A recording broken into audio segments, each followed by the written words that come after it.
Hello, everybody, and welcome to Cause and Effect, a show about Vetus. This is episode 7 of season 4, and this is part 2 of that episode. And as always, hurry back and watch the first part before watching this part, because we will probably speak in terms that won't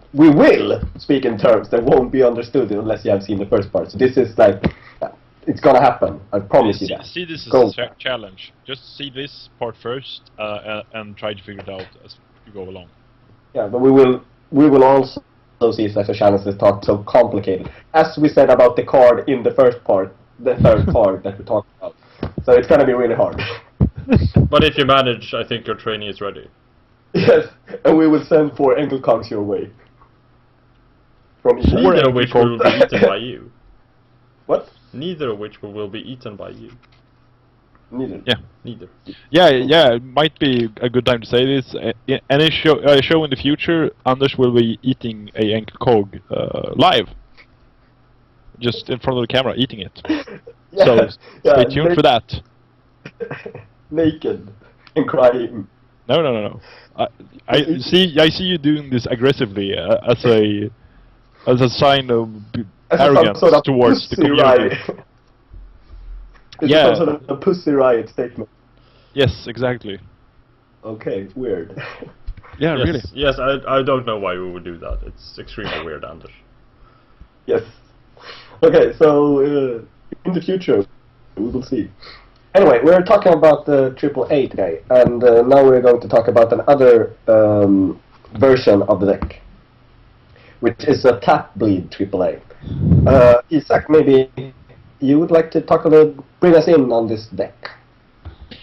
Yes. Okay. So first thing that's really different if you look at straight up AAA crypt is that it's a lot more diverse, and you see some vampires that usually don't show up, like Masika and Tatiana Romanov, Victoria Ash, kind of uncommon.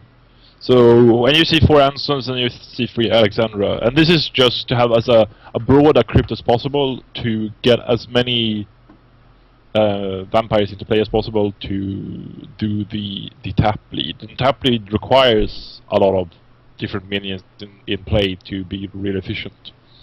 Okay. I'm sorry. You have 3 of the captains, which are like super good, I believe. Yeah. But why so many 10s? Why not go further downwards towards more weenies? They have vote, the 3 of them. Primogene, Prince, and Just Guard. That's 1 point, so you get both defense and you are able to use the political action. But also, you have really good targets for ankle cog, because you don't want Alexandra to have ankle cog. You want someone other than Alexandra to have ankle cog, so you can use her special ability to get an extra bleed action from that vampire each turn. Okay.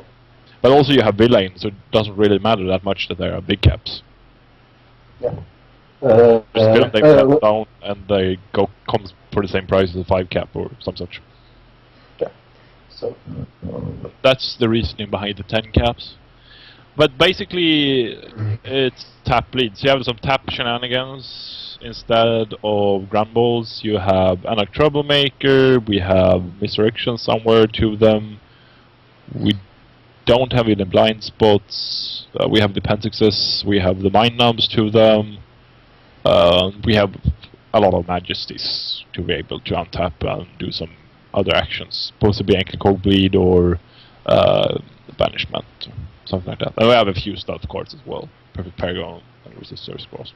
To just get past the chump blockers. Because one of the difficulties with playing a tap bleed deck is that if you face a deck that have a lot of Embraces and you don't have any stealth at all, they just leave 4 or 5 Embraces untapped, and they have 4 or 5 vampires to do stuff with, and they're basically immune from being killed by you, and you manage fine. Yep. So now I need to catch my breath, so someone else talk. Hold on. You talked about this a little bit in the earlier part, which I said we were going to, so just... Yeah, I'm sorry. A pre-tab, sorry. Okay, so you talked about this earlier in the Azure tablets, because that's like the main difference. That's a difference, not the main difference, but a difference is that includes the liquidation Azure tablets. Why? Well, part of it is probably that it was 2010. Liquidation Azure tablet was the shit back then. It really was. So you say it's because they were following the trend, huh? Well, trends are a real thing. I think you should be able to talk about trends. Well, partly that, but also, of course, it's good. Of course, you get lots of pull from it. The liquidation and Azure tablets together is 32 pools. What is it now? Yeah. I don't know. I'm not gonna try to do math on air. It's stupid. Well, it's lots of pool anyway. So it gives you the possibility to bring up all these vampires that Isaac said is really good with a tap lead deck to get a lot of vampires and try to have rounds with lots of actions so that your tap bleeding works well. So I think that's like the main reason. But Azure tablets gives you the possibility of playing kind of lopsided decks. As you see, if you compare this deck, it has more master cards in a smaller library. Yeah. And it also has fewer damaging cards. The bleed cards plus the vote cards are fewer than the vote cards in Pierre's deck. Yeah, and also it seems like this is a bleed deck, and it seems to have like quite the same amount of bleed as in the vote deck. So. Yeah. So that's the biggest, of course, tap bleeding. In this deck, you also rely a lot on having one stealth. So the Perfect Paragons and the Resistor's Grasp are integral or pivotal, or what you want to call it, in making an oust with this deck. So those are also decks that you need to think about when trying to oust. But the Azure tablets make this... Monastery of Shadows as well. Monastery of Shadows is a one stealth thing as well. It's extremely powerful too. So, but the Azure tablets makes it possible to change this lopsidedness to later on in the game to include more. Well, effectively you're gonna have a lot of more bleed cards in this deck, and even so many much more that there are more ousting cards in this deck than there is total in the previous deck, okay. the non-Azure tablet AAA. Of course, only if you disregard Sargon as well. Sargon Fragment, you can get as many of them as you like. But in the end, if you get to play your Azure tablets, you're gonna have a lot of ousting cards, and so that's like the advantage or part of how the deck building works in this kind of deck. Yeah. I have a question for you, Olof. Since you're the author of this deck, why the hell is there no intimidations? Yeah, I was kind of figuring that. Is there a meta choice? I think we decided that the Danish players play allies. But it's only Mikkel who does, and he only plays Tunnel Runner, so it doesn't matter. Yes, it was actually a really bad decision. The Danish players did not listen to us. They actually didn't play allies at all. Okay. And I remember this tournament well because we decided that they played a role of Rush, but they didn't. No. They just basically played their own game. No, it was so yeah. Intimidation. If you want to make a more all-purpose kind of deck with this deck list, change 2 or 1 entrancement to intimidation. It's the same thing to do. Yeah. But something that's more surprising when you read the deck list, but it was also surprising to me as well, is the fact that there are no ground balls in this deck. When I played it, I thought there was. Yeah. So the deck ended up being one without Grambles. Of course, there are not that many actions that you can play which can be unblockable. It's the 4 vote cards and the 2 mind numbs. Yeah, that's the only ones. Yeah. Yeah. So there's not a lot of actions. This should work fine without. Yes. Gramble. I don't. If you do play Gramble in this deck, I guess you play one or maybe two of them. Yeah, One. I believe. one probably, yes. And I think that's more powerful. Yeah, that was an oversight by me. I thought I had Grambles in the deck. But it's a Tapley deck, so it works without Grambles. It's just like, in this deck, Gramble is a neat problem solver for some specific situations. Say if you want to have a banishment on a really annoying blocker, yeah, you can get that with the one Gramble and the one banishment sometimes. So basically, you can say that the Gramble is this deck's flaming candle, as we saw in the previous deck. Yeah. Yeah. That's a good... Good analogy. I like that. Connecting Exactly. the dots. And I also got to refer to our previous part, as I said I would. Yeah, so we can catch those and just watch this part 2 and don't care about part 1. Not a lot of people don't do that. We have a lot more views on the first part, usually. Yes. There are probably some rebels out there who like, Yeah. okay, I'm gonna do this the other way. Yeah, those people, we will get you. And I have a very special set of skills, and I will find you and kill you and such. I'm sorry. You're referring a movie. Yeah, I'm trying, but my quotes are really bad. This time as well? This time as well. Can I reason something else about this deck? Yes, you can have the floor.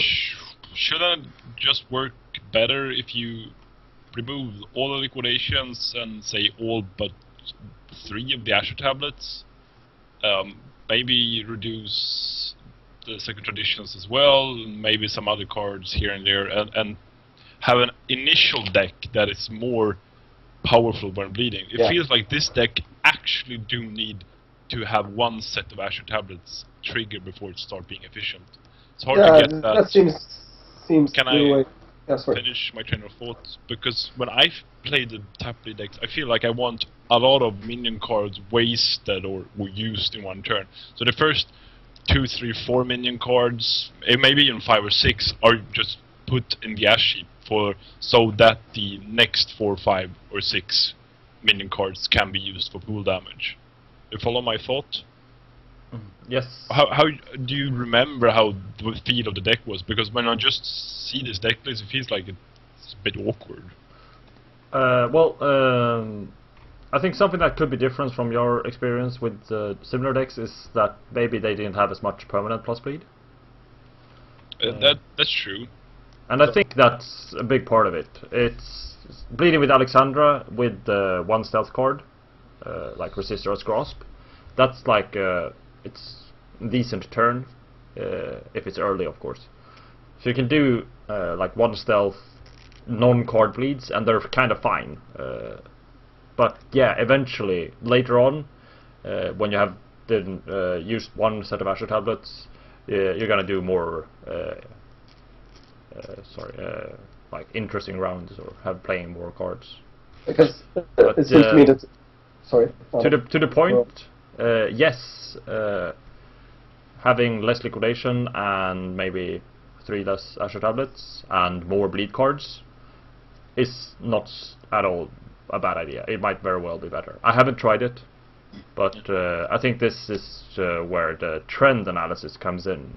Yeah. It's one of the tests we did in Örebro after liquidation Azure tablet was popularized. This is one of the results of our testing. So this is like a non-finished product, just testing Azure tablet liquidation, and it did manage to win, but it doesn't mean it's a perfect deck, obviously. So yeah. Is it a little bit taking the long way around to getting a decent bleed deck? Yeah, you do get some pool, but say. yeah, it doesn't have very good ways of using pool. Unfortunately, it's not. It doesn't have overwhelming amounts of crypt acceleration or good expensive cards. So possibly, yeah, I don't know. Okay. Yeah. So strategy. How do you play it? Just run us through it a little bit, quickly. I guess use as many of the monster phase actions as you can, and if you have an opportunity if someone is tapped, or if you have a stealth card, you do some damage if you can. And if you're blocked, you just play Majesty and get on with your life.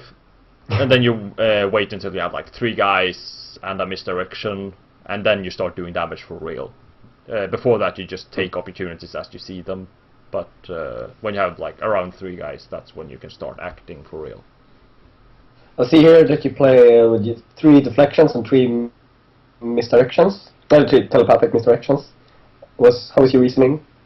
I think everyone but Anson and Victoria Ash can play the 3 telepathic misdirection. Anson and Victoria Ash and a lot of the other vampires can play deflection. It's pretty much a 50-50 crypt, I think, for who can play what. So I figured I'd have 50-50 of direction cards. Okay. Since this deck does include a few vampires who does not have Dominate, I felt Telepathic Misdirection is a good addition. Yeah. Okay. I think this deck is kind of straight to the point. Yeah. I don't know what else to say about it. Isaac, anything more? It's a bit fat. 84 cards is not necessary. I guess you with not that much of a problem could bring it down to 70 cards. I don't know if you ever tried that. No, I did not. I didn't feel but the just deck was... removing the 6 liquidation,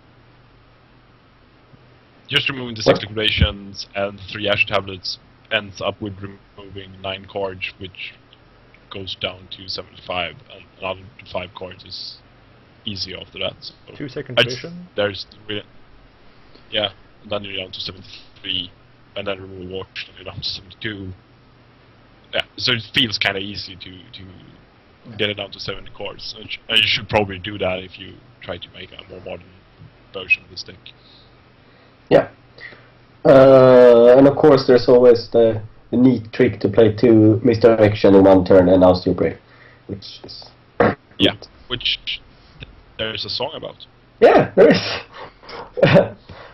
Anywho, so the last. We will make a music video later on. Of course. Christmas special, promise you. Christmas special. Yes, we will. It will be awesome. Anywho, the last deck is I think is really fun. It's the Aching Beauty AAA deck, which is just a lot of. It's so funny. Okay, Adam, would you like to bring us in? Should I'm done coughing. One other option of playing AAA is a card that is actually kind of unique. You can play Aching Beauty. So this deck has 7 Aching Beauty in 90 cards. Put it on a Toreador if that Toreador is blocking Vetusla Burns Pool. And you can play multiple on the same vampire. And something that's interesting with this card is that it kind of changes the rules of the game, or changes the rules of an oust, in a way. You're fine with being blocked with this deck, and it's gonna show in the deck building. So it's kind of funny. You can just say Animalism block. They don't have any bounds. They can get extremely screwed by Aching Beauty, since it's like take damage or take damage. I'm gonna play Majesty if you block me. It's funny. Yeah. So yeah. I'm sorry. Go on. Yeah. This deck does not have nearly as many masters as the other decks we've seen. It's like over 30, over 40. This one has 27 masters. So it's more minion card heavy, obviously, since it's less monsters. And most of those minion cards are bleedy, I would say. Maybe that's counterfactual. I don't know. Yeah. Well, at least my reading of this deck would be that you're mostly bleeding, at least with the Aching Beauty vampires, and the vampires who does not have Aching Beauty you try to do some boats with, since they are stealth and the bleeding is non-stealth. And I think it's like the bleeding that gives you the ousts, but you have parity shifts as well, so you can try to survive a heavy bleeder if you get opportunity. Yeah. Isn't 2 pools for Aching Beauty real expensive, Isaac? Hello? Yeah, yeah. I'd say they are. I was silent because I were thinking. I mean, I was. sorry, you didn't hear me. Uh, Yeah? they are expensive, but 2 pool is huge investment. That is a Pentax. That is a Parthenon. You can keep on comparing with other stuff, but if you manage to get them to do pool damage, it pretty soon gets to be kind of ridiculous. When you have a minion with 3 Aching Beauty on them, and that's not unreasonable at all with this deck. So every single time There's someone also- says block and someone says I attempt to block and you say yes, then they lose 3 pool. You either play Change of Target, you play Majesty, Torrent, whatever, and then you need to handle that once again. Oh, it's difficult. You will be even more sensitive to early pressure, because most of what you villain off your vampires will be will be invested into Aching Beauties. Something that needs to be said is that Aching Beauty does very little damage. What? Aching Beauty does little damage. Yeah. It's not a bleed for 6. It's like, if you have 1 Aching Beauty, that's 1 pool per action, and eventually it's going to be 2 pool per action. So it's not a lot. The only advantage over regular voting and regular bleeding is that it's extremely hard to avoid. So you do some. It's more like a nutrition deck in a way. You do low amount of damage, but it's extremely hard to avoid. You do it all the time. So I think that's like what you need to know, is that it's kind of slow and it needs to be starting early and steadily do a lot of damage, or steadily do a low amount of damage, which eventually adds up to a lot. And also about psyching your. Can you say that? Psyching? No. I think being I don't- psyched is a I positive don't know. thing. Yes, yeah, psyching out. Yeah, it's like psych your opponent out. I don't know if that's correct, but you do a bleed and you have Aching Beauties on you, and he's like, okay, should I block this or should I not block this? And if I don't block it, I'll get this bleed into me and for a lot. Or if I block it, it just to block. no, and you're in the blocky position. That's what going through your head. So if I block, he just say the Toreador player, okay, I'm blocked, play Majesty, and then go boat. Yeah. And then you didn't gain something. But since there are no freak drives in this deck, so if you just take it, the bleed, that is, you end up taking pool damage once instead of twice. So using that to your advantage and using like the fear of your opponent to make him or her get the wrong decision done or whatever. That's also part of the strategy, I'd say. Adam, is your sound weird when Isaac talks? No, it's fine. But your sound is kind of stuttery. Yeah, I think I have a bad connection or something. Something that needs to be said about the strategy is that it's extremely weak against bounce. It relies on either getting your action through or being blocked. The third option of being bounced when you're bleeding is extremely bad for this deck. It does include 3 approximation of loyalty, so it's Martin Randers tries to ameliorate this in the deck building, but you can't play too many approximation of loyalties. It's just not viable. So I think it's a good decision to have 3 of them. That's quite a lot, but you need to know that that's like a problem. On the other hand, 3 approximations of loyalties in 90 cards is not too impressive. No, of course, it's a 90 card deck, but yeah. So that's kind of interesting. But can I talk about one kind of uncommon card we get to see in this deck? Is this like a good... Yeah, do it. Okay. Yeah. Go on. Isaac already said the name of the card, but I feel like we should bring it up and talk about it, because it's so funny. Torrent is like a superior if this action was blocked, continue action as if unblocked. And that's of course good with Aching Beauty, since then you can use Aching Beauty twice per action, or you can get to both do the Aching Beauty damage and get your action through, depending on if they manage to block it again. So you get like double benefit from Aching Beauty with Torrent. For of course, Change to Target has already been talked about as well, but that's more closely related to Majesty, I'd say, since you can't do the same action again. Yeah. So it's kind of like a Majesty, but it doesn't cost the blood, and you can't use Grapple to avoid it.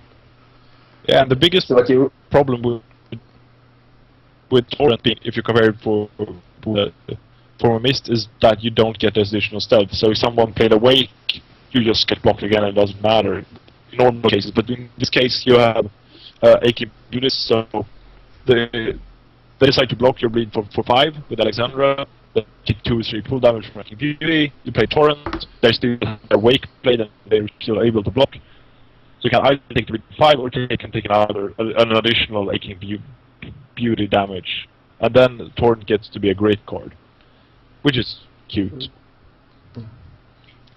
can you play the Torrent again then? Like Yeah. twice in the same action? Yeah, So you sure. can just keep on. Cool. Yeah, as long as you can pay the 2 blood, which you probably can't. Yeah. But yeah, in theory, you could go on forever.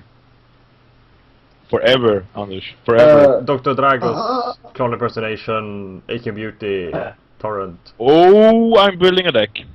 Why shut down would the it show. just play a Toreador with... Shut down the show! Why would it just play a Toreador with the superior... Kakan? It's once per action, so you can't do that. Anyway, so is this deck a good option in blocking meta then? Or why should you play it? Isaac? I'd say it's not a good option if people bounce, because they'll end up being really bad. I'm You not get hearing both- you that well, Isaac. You're kind of stuttering. Yeah, I have the mic in my mouth. So No, it it's needs to be some it's connection lagging. issue. Yeah, it's lagging. Yeah, then there needs to be some connection issue, and I don't know what's going on. So I'll just go on. I think this is a really bad choice if there are a lot of bounce going on. It's really, really bad. Because you don't have any chance at all of avoiding getting pool damage in to your Grand Prey. And that's not always favorable. It's really good to, once in a while, have the option to just, okay, we will play it nicely and don't do pool damage to your Grand Prey. Once or twice, it's fine.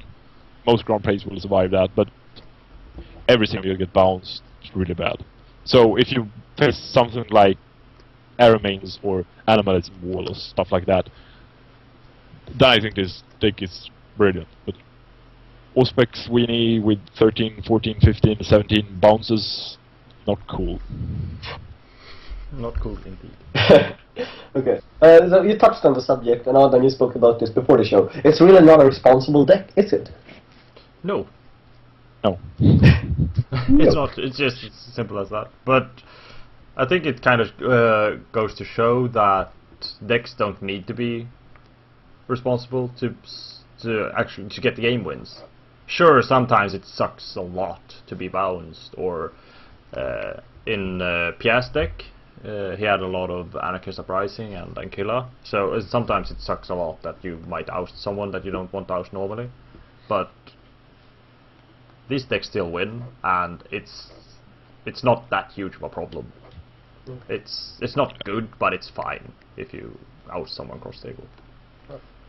And one theme that goes through all 3 of these decks are paired shift and approximation of loyalty, and that's the best ways to try to circumvent this unwanting cross-table ousting. Sometimes you want to do it, sometimes it doesn't matter either way, and sometimes it's really straight up bad for you. And then you can use paired shift and or approximation of loyalty to try to correct that. Cancel bounces, or use paired shift and reallocate pool, or cross-table out someone else to give someone else 6 pool, stuff like that. Yeah. That's what, if you need to.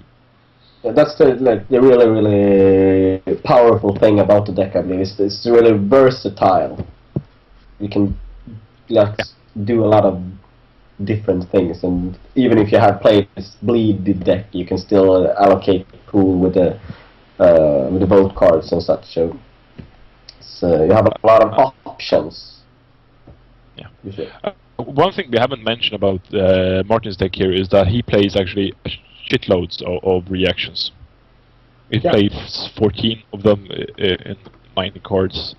So he has a better ability to survive, and I think that's necessary. Was necessary when you play Aching Beauty is very expensive. But Those Aching Beauties will more or less neglect your villains. well, the telepathic misdirections can be cost efficient, but second tradition and villain in the same deck, I don't actually like that much, because you don't save pool from that. Sure, you have the charismatic aura, so you can every now and again block, and it only make the block only cost 1 blood, but it's 2 cards instead of 1. So I feel like the second traditions could be extremely cost inefficient, but maybe that's a meta choice, and there might be like lots of extremely annoying actions which are not bleeds. Yeah. I don't know what that would be, but I don't know.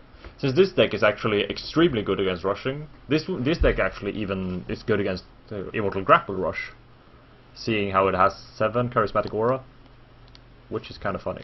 Can you bring out charismatic aura, please? Sure, of course. It makes you be able to cancel. If I could spell it, be able to cancel Immortal Grapple, and 7 charismatic auras and 8 majesty. So you're pretty much safe against grapples, at least for a few actions or for a few rushes.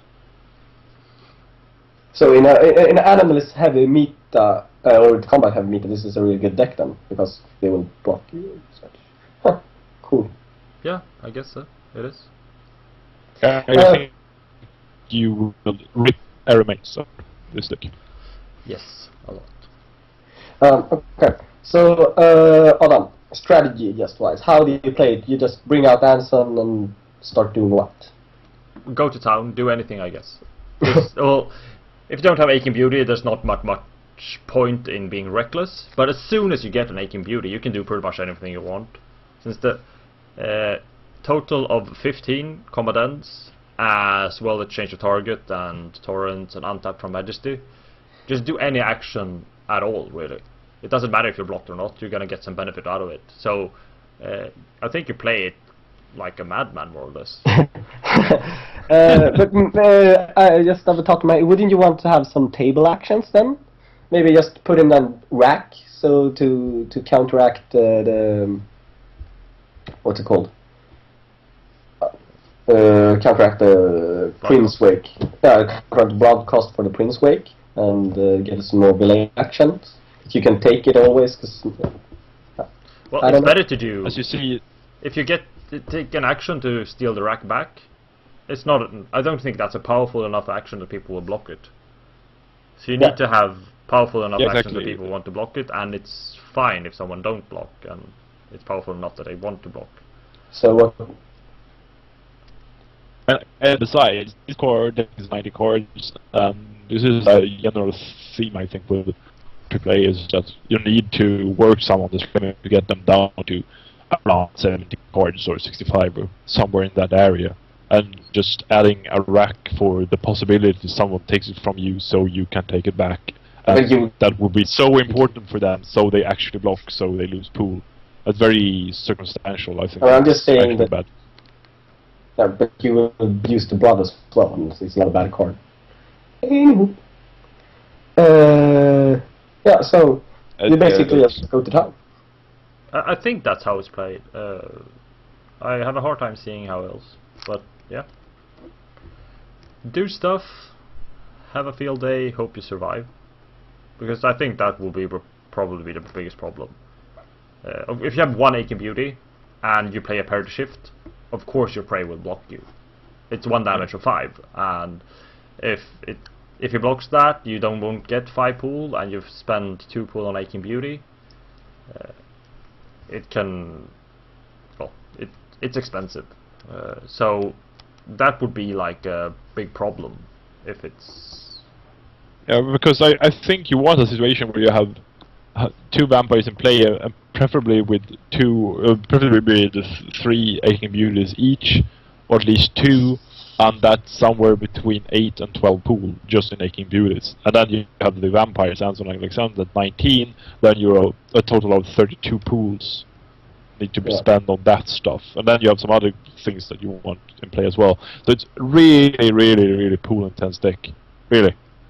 And since you get blocked, since you want to get blocked and don't have any problem getting blocked, you lose blood each combat more or less because of either getting hit or getting to play some combatants. Yeah. So those are the issues, I'd say. Blood and pool. Well, that makes it probably being a less good deck in an aggressive pool damage meta, but it's really good if people are playing attrition and block combat and like toolboxy kind of decks. Yeah. That's probably extremely powerful. Yeah, you will thrive in a, I can only say, Airmains meta. Oh. Where do I find this meta? I want to move there. Start a new life. How important is Alexandra in this deck? I think it's mostly that she has 3 bleed base. Yeah. I don't think the untap is extremely powerful. Well, it's good to be able to untap, obviously. It's multi-act still. But the other 2 decks we've seen makes better use of it, I would argue. But I think it's mostly the 3 bleed. Yeah. That's she's a force to be reckoned with from the moment she gets up. So play her Aching Beauty on her. I think multi-act is always ridiculously strong, but compared to other 2 decks, this deck doesn't get as much out of it. Yeah, okay, and of course, don't be stupid, don't play Torador Grand Ball in this deck. Well, actually, I was thinking about it right now, about parity shifts, because I feel like they're probably that powerful, that important for the deck. Yeah. That you'd need them. And if it's mainly a bleed deck anyway, you're not going to be unblockable from bleeding with Grand Ball. So, voting parity shift unblockable, and then untapping with Alexandra and bleeding blockable. It's kind of stupid, actually, but still, the thought passed my mind when just a few minutes ago. I don't. Well, I haven't played Aching Beauty deck, so I should probably be silent and stop being stupid. But yeah, I don't know. Anyway, I think that's Aching Beauty is a beautiful card. It's funny. Achingly beautiful. Yeah. So, okay, to sum it up, I mean, which one of these decks do you think is like the best? The best deck, Isaac? Of these 3? Yeah. I can also I think the first iteration, or not that iteration, but that basic idea, the first one, Chaos deck, I think that can handle the most situation.